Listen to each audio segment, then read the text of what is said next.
بسم اللہ الرحمن الرحیم۔ آخرت میں منکرین حق کو پچھتانا پڑے گا۔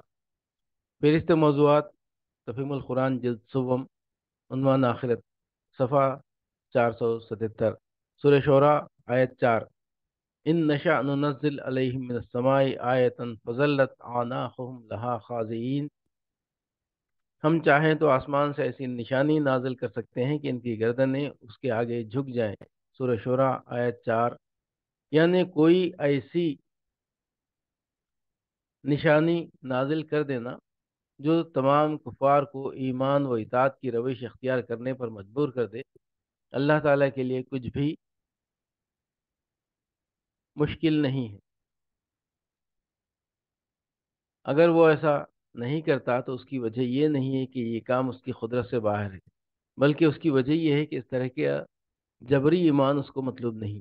وہ چاہتا ہے کہ لوگ عقل و خرد سے کام لے کر ان آیات کی مدد سے حق کو پہچانیں جو کتاب الہی میں پیش کی گئی ہیں، جو تمام آفاق میں ہر طرف پھیلی ہوئی ہیں، جو خود ان کی اپنی ہستی میں پائی جاتی ہیں۔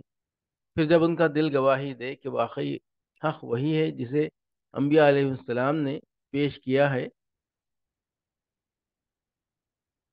اور اس کے خلاف جو عقیدے اور طریقے رائج ہیں وہ باطل ہیں، تو جان بوجھ کر باطل کو چھوڑے اور حق کو اختیار کرے۔ یہی اختیاری ایمان اور ترک باطل اور اتباع حق وہ چیز ہے جو اللہ تعالیٰ انسان سے چاہتا ہے۔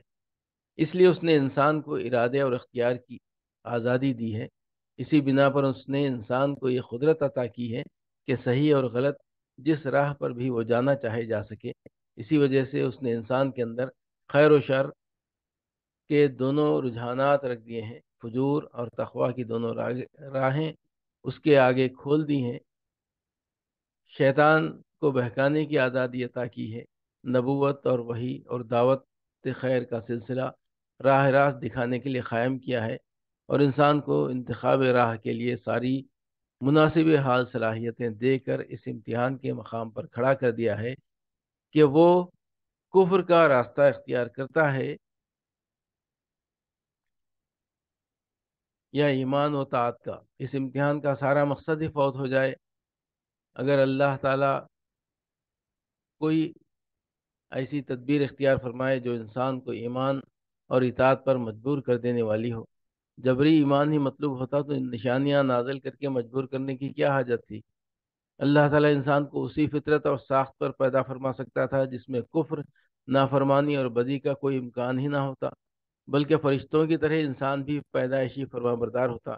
یہی حقیقت ہے جس کی طرف متعدد مواقع پر قرآن مجید میں اشارہ کیا گیا ہے۔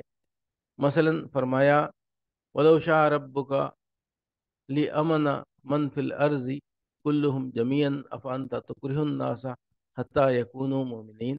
اگر تمہارا رب چاہتا تو زمین کے رہنے والے سب کے سب لوگ ایمان لے آتے۔ اب کیا تم لوگوں کو ایمان لانے پر مجبور کرو گے؟ سورہ یونس آیت 99۔ اور وَلَوْ شَاءَ رَبُّكَ لَجَعَلَ النَّاسَ أُمَّةً وَاحِدَةً وَلَا يَزَالُونَ مُخْتَلِفُونَ إِلَّا مَن رَحِمَ رَبِّكَ وَلِذَلِكَ خَلْقُهُمْ۔ اگر تیرا رب چاہتا تو تمام انسانوں کو ایک ہی امت بنا سکتا تھا۔ وہ تو مختلف راہوں پر ہی چلتے رہیں گے، اور بے راہ رویوں سے صرف وہی بچیں گے جن پر تیرے رب کی رحمت ہے، اسی لیے تو اس نے ان کو پیدا کیا تھا۔ سورہ ہود آیت 119۔ مزید تشریح کے لیے ملاحظہ ہو تفہیم القرآن جلد سوم، سورہ یونس حواشی 101 102، سورہ ہود حاشیہ 116۔